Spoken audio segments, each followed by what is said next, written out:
I think very early on when I came, I had to get used to being in a new country. I didn't know the language, and so I had to learn English. I remember watching Channel 2, PBS. That's how I did a lot of my, that's how I learned a lot of my English. There was a lot of teasing. At the time, I remember the most famous one was HBO. They used to call me Haitian body odor. For some reason, you know, they thought I smelled bad, which I don't think I did, but it was just getting used to a new place, getting used to new people, and trying to make friends and not to feel awkward. When I was 13, my mother passed away.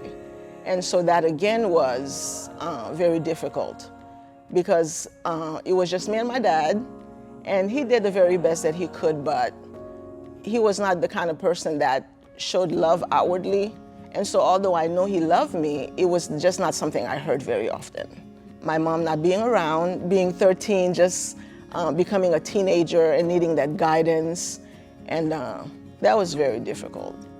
I remember thinking that, can God really use me? You know, I never really felt like I had anything that God could use in me.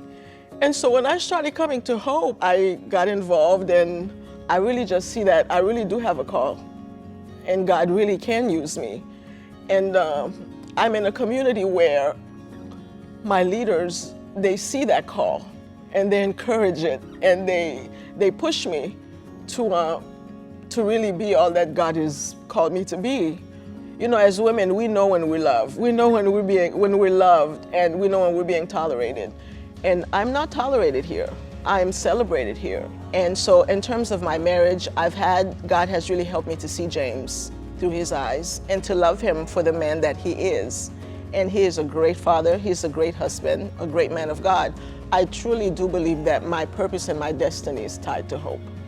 This is my home. And I've visited other churches, and not to say anything ill of other churches, they're just not Hope for me.